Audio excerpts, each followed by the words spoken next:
tidak ada tambahan angka kursi parlemen satupun, itu artinya nahoda yang berbicara ini sudah tidak layak lagi memimpin Nasdem. Oke?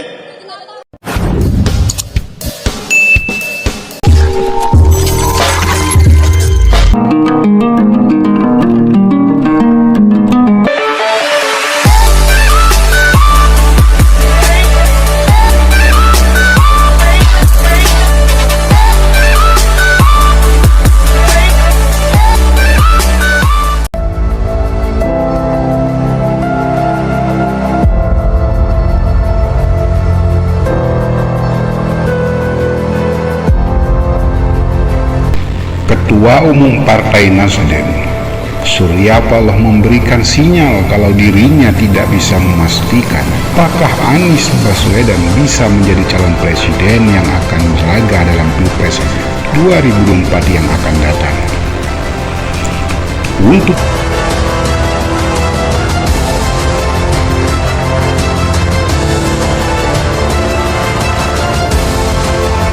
saat ini, posisi Anies Baswedan hanya merupakan nominasi yang diusulkan oleh Nasdem.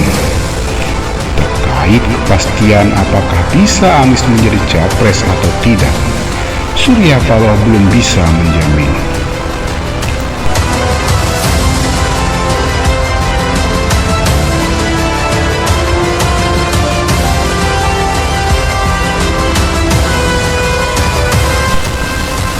Apakah pernyataan Surya Paloh ini ada kaitannya dengan batalnya deklarasi Anies Baswedan yang seyogyanya dilakukan Nasdem, Demokrat, dan PKS tanggal 10 yang lalu? Atau belum ada titik temunya pihak-pihak yang akan terlibat dalam mengusung Anies, termasuk dalam urusan modal?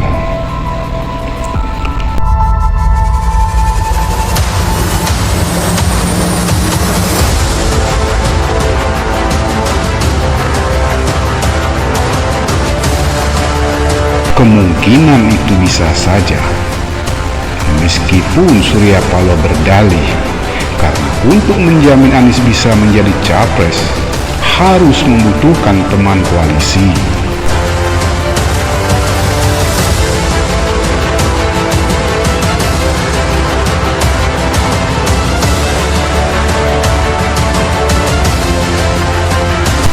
Tetapi yang menjadi pertanyaan, kalau memang sudah sepaham dan sejalan dengan Demokrat dan PKS, kenapa tidak deklarasi saja? Dalih kalau menunggu keputusan Majelis Syuro PKS, itu pun kurang tepat.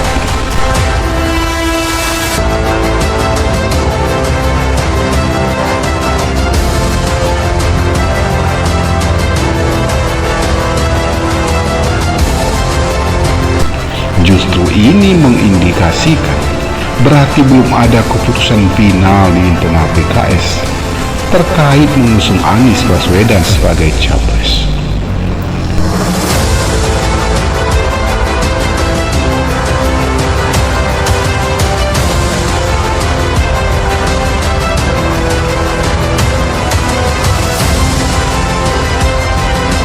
Begitu juga dengan alasan Ketua Umum Demokrat yang baru pulang dari luar negeri.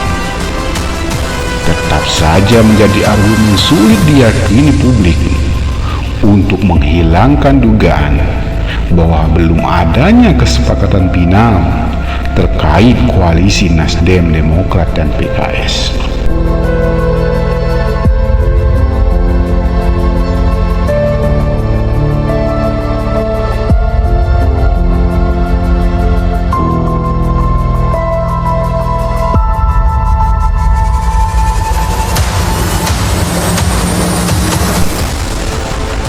Bahkan Surya Paloh mengakui bahwa kondisi saat ini sedang apes karena tidak adanya pihak yang memodali koalisi perubahan yang sedang dibentuk bersama Demokrat dan PKS, sehingga berdampak pada rencana koalisi yang sedang dibangun untuk mengusung Anies Baswedan dalam Pilpres yang berikutnya nanti.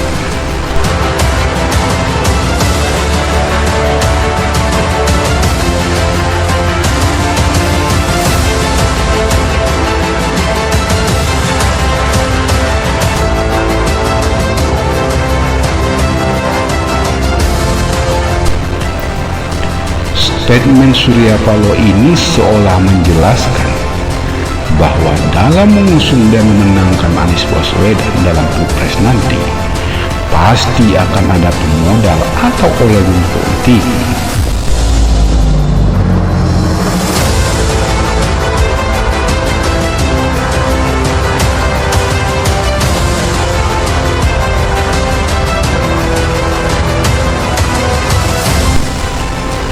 Kalau demikian faktanya, bertolak belakang dengan jargon dan sesumbar para pendukungnya yang mengatakan Anies tidak akan tunduk pada oligarki.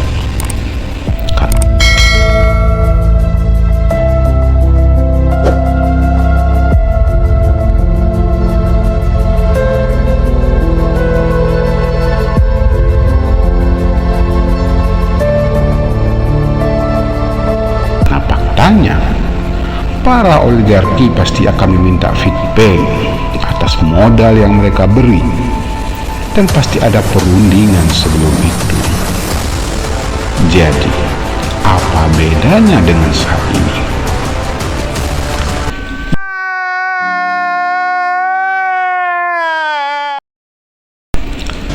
Yang cukup bikin kaget publik, Surya Paloh dengan nada sedikit bercanda sempat menyinggung nama Ferdy Sambo yang sudah tertangkap. Apa hubungannya dengan Ferdy Sambo? Apakah ada hubungan dengan pemodal yang diharapkan bisa membantu Anies dan koalisi perubahan? Apa berarti para pemodal yang diharapkan berasal dari konsorsium 303 yang menghebohkan beberapa tahun yang lalu, yang diduga melibatkan Ferdy Sambo?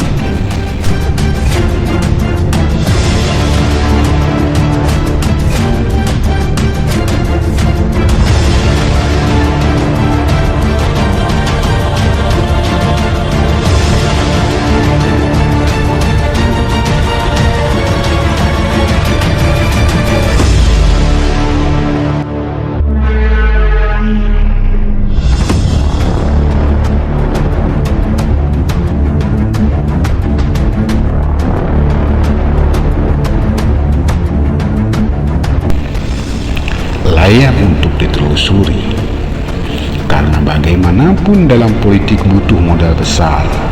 Terkadang para pemodal bisa dari mana saja.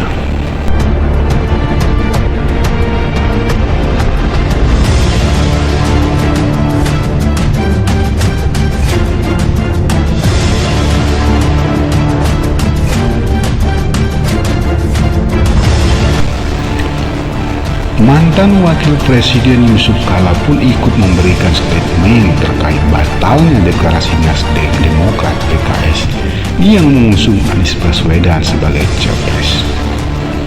Yusuf Kala mengatakan deklarasi akan tetap dilakukan, hanya mencari waktu yang tepat.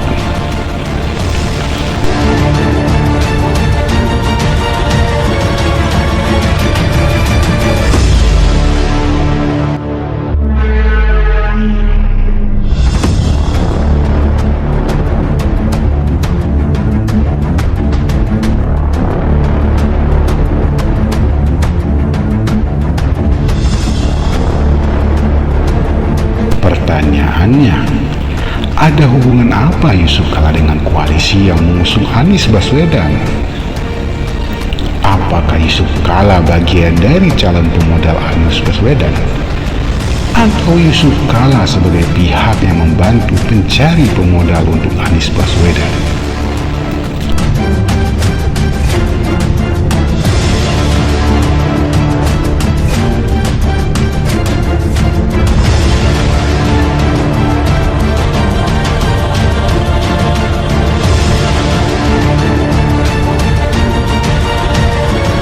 Lagi-lagi ini menggambarkan betapa siapapun calon presiden yang akan datang, termasuk Anies Baswedan, tidak bisa lepas dari peran para pemodal ataupun oligarki. Dan ini jelas akan berdampak pada kebijakan-kebijakan yang akan diambil nanti.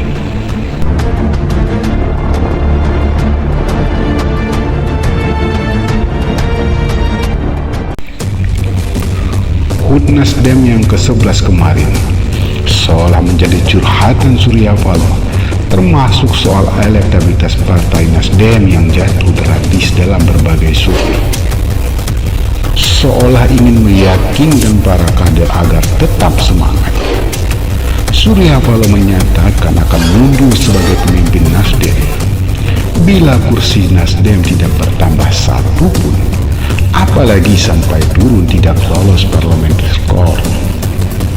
Jangankan menurun atau tidak lulus parliamentary threshold, tidak ada tambahan angka kursi parlemen satu pun, itu artinya nahoda yang berbicara ini sudah tidak layak lagi memimpin Nasdem. Oke? Apakah masyarakat harus percaya dengan statement politik seperti ini? Ingat, dulu Surya Paloh pernah menyatakan akan membubarkan Nasdem bila kadernya terlibat korupsi. Faktanya, saat Rio Capella, ketua umum Nasdem saat itu terjerat korupsi, Surya Paloh tidak membubarkan Nasdem.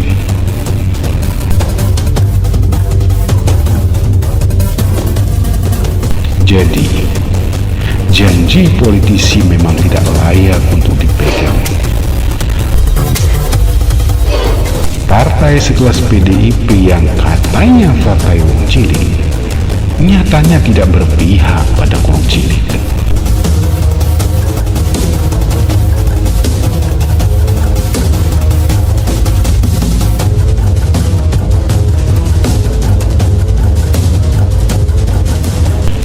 Demokrat yang saat berkuasa dengan jargon katakan tidak pada korupsi, faktanya kadernya banyak yang ditangkap KPK. Tidak. Tidak. Tidak. Tidak. Begitu juga dengan Partai Demokrat bersama kami. Jadi, saatnya masyarakat jangan fanatisme buta dalam politik, termasuk para calon-calon. Saatnya masyarakat logis dan realistis dalam mendukung dan menilai para politisi. Politisi yang berebut kekuasaan, karena apa yang mereka tampilkan di depan tidaklah selaras dengan permainan di belakang layar.